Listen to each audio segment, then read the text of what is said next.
So, Dan Reiner, I want to do a blob help tutorial. We get a lot of questions about how to train with them or how to hold them even. Some people were asking some usual questions, so I just want to cover it all in one video.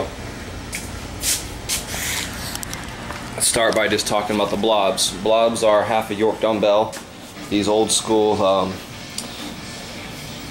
cast pieces where they're all one cast. Basically you cut the handle off and you end up with two heads, and that's the blob. So the original style was this first generation, 50 pound. They typically actually weighed about 52 to 54 pounds. And you can tell a first generation blob, York side, if you look at it, has nothing on the bottom. And what came after that was the second generation. Here's a 50 pound second generation. So half a 100-pound dumbbell, USA stamped. More common, harder to find. Biggest in the difference, besides just a couple pound difference, the first one's being heavier, slightly heavier. Basically, we have a flat side and a round side. I don't want to talk about this too much because it's there's some other videos out there as well. But basically, a flat side's easier for your thumb to grab onto than a round side, and the Fat Man has two round sides. It's not symmetrical, but it's close. So having a little rounder side for your thumb makes it a lot harder. And over here is what they call the York Legacy dumbbells. This is what's in production currently. This is a 65 pound blob named Blobzilla. Basically, it's supposed to be an equivalent to the 30 kilo York Legacies that are discontinued and pretty hard to find, and they're overseas. I don't think anybody has one over here in the States. But since this is in production, I wanted to have an equivalent to that 66 pound blob. So here's a 65. Here's a half a 40, so it's 20 pound first generation Fat Man, but it's Fat Man's typically reserved for the 50 pound ones. This is just a 20. I have a 30 and 40 on loan right now. They're also the first generation style, and the number sides don't actually have anything stamped on the bottoms. Doesn't matter if it's first or second generation. You really need to look at the York side. And this is just a hex weight cut off. A little bit different challenge. Over here, we just have a wire you can hang on top of the blobs, and you can hang some weight. I got magnets. Basically just some extra ways to make a blob that's typically easy for you, make it harder. You can hang weight on it or just stick magnets to it. So if you're limited on selection, you can challenge yourself that way. So let's talk about grips, on how to hold it, and also how to train with it.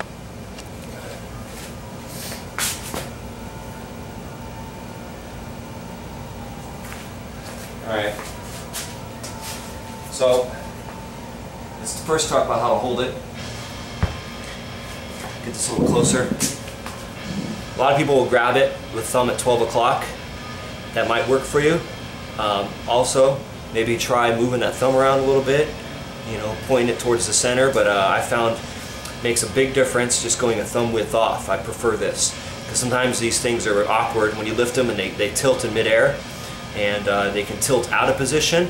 Or with this, I anticipate the tilt, so when I do lift it, it rotates. My thumb goes back to 12 o'clock, but now it just feels better in my hands. It feels like it's rotated into a positive position. Thumb on the flat side for better grip.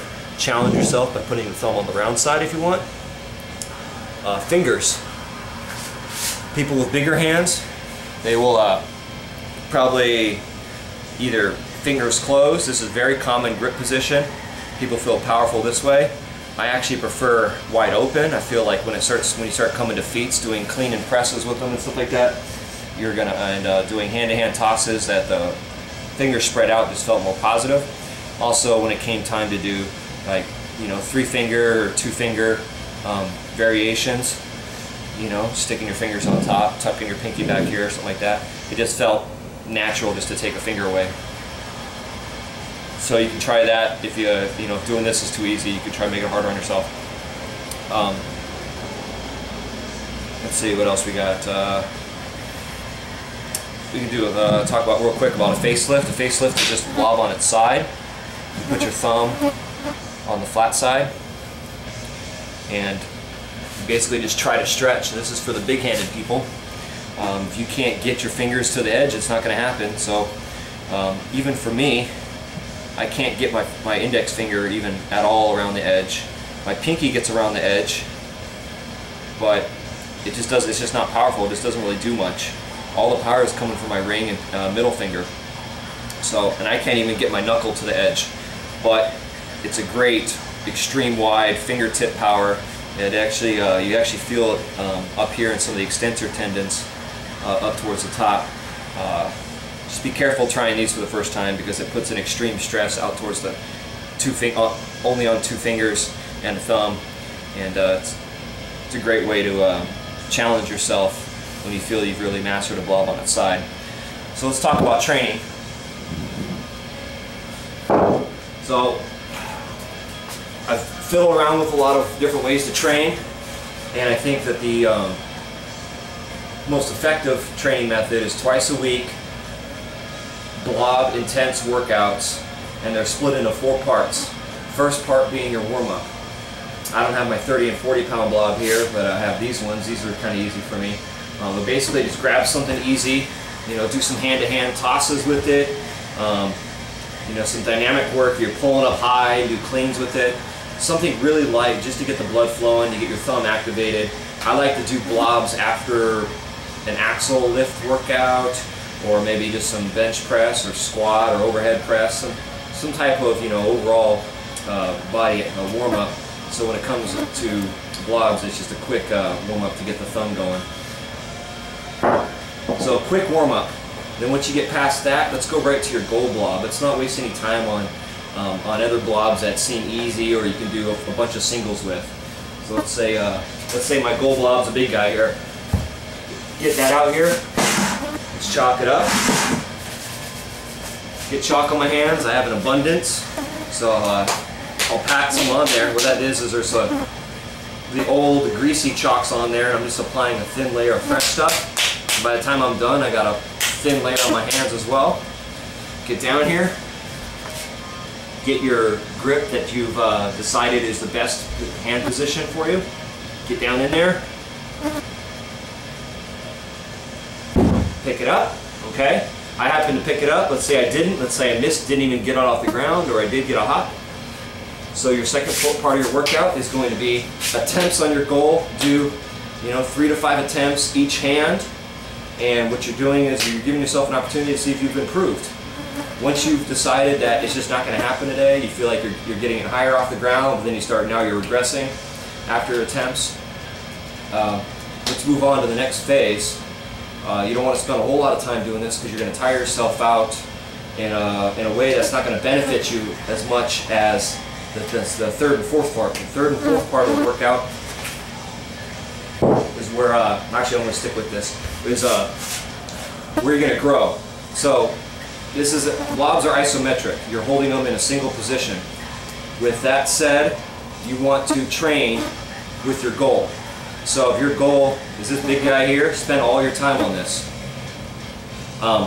So, third part, we're going to do isometric squeezes, no vertical pulling. Since we want to focus on a singular position, we want to maintain that position. And when you pull, your hand's slipping and falling off, you're not going to maintain proper hand position. So let's train your body to do the proper hand position.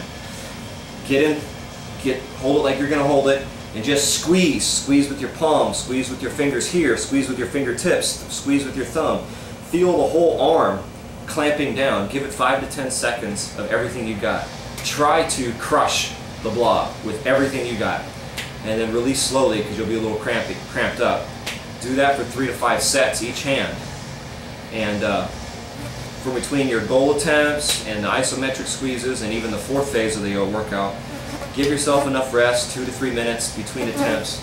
Give it a max effort. So you really want to give yourself an opportunity to give it all you got on each set.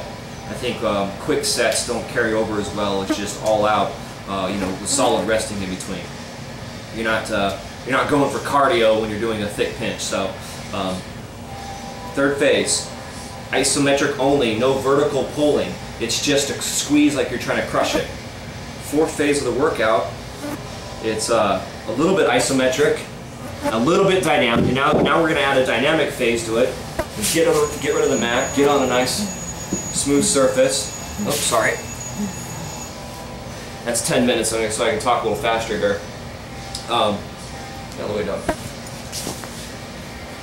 So, last phase, we're going to do dynamic, but it's still going to be pretty focused on a singular hand position and proper engagement of your whole hand during a lift. So what you do is, hopefully, you can get a little bit of movement on this blob by dragging it. Now what you want to do, and I'm going to demonstrate with the smaller one because it's a lot easier to visually show it, is get your grip on there, same position that you like, and what you're going to focus on is trying to float it as lightly as you can across the floor. You don't want to have it so high up that it slips out of your hand, but you want to challenge yourself with the weight of the blob as much as you can. So, 50-pound blob, try to feel 40 to 45 pounds of force on there through the movement. And while we're sliding across the floor, there's two things you kind of want to think about when you're doing that. One is, let's get our wrist involved, wrist flexion. We're going to kind of curl the blob up, and what that does is it helps drive your hand into the blob, and it's going to take a little bit of weight off the thumb. So you're going to find you can lift blobs better if you get stronger wrists. Some guys have a lot stronger wrists, they get more tilt, but maybe their pinch is weaker. My pinch is pretty strong, but I have weak wrists. So when I lift blobs, it's pretty vertical. When I got to this big one here and learned how to do this, I definitely had to strengthen my wrist to feel this thing, and I think others have mentioned it as well, that it's a very unbalanced hunk of iron, and you're going to need some hand control. So I had to work on that. So I recommend others do that as well. Our final phase of the workout is going to be drags as lightly as you can. You're curling the blob, trying to get some, you're not trying to tilt it and ride it on edge, but you are trying to get some wrist flexion into it.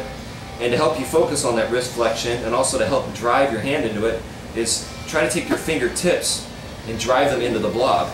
So as you're curling it, you should feel all the pressure way down here on your fingers. Most people just feel the pressure up here, but you want to feel it all the way down to the fingertips. And I mean, without using my thumb, it's easier to describe it, but you should feel it doing this.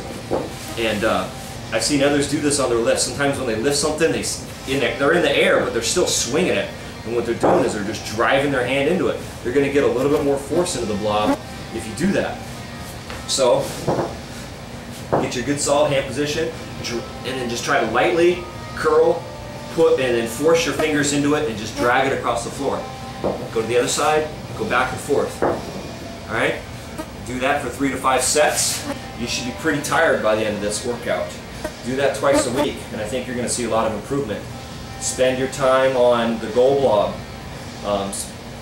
Focus on proper hand placement and time under tension. You're going to see way better results than just trying to pick it up. Oh, I missed it. Give it a couple minutes. Oh, I mean, what am I getting, half a second workout? So even negatives, in my opinion, isn't enough time under tension. Negative would be lift it with 2 hands and then follow it to the ground with 1. Don't let it slip out of your hands, but you're getting a little bit of time under tension. Even a deloader, a mat with the blob in the middle with some bungees, bringing the weight up for you, just doesn't feel right. It's not the natural weight of the blob and balance of the blob if you lift it by itself. Because I mentioned there is wrist involvement as you go bigger. You can have fingertip drive, thumb placement becomes very important. It's hard to do that with a deloader. I don't think too many people are too happy with them.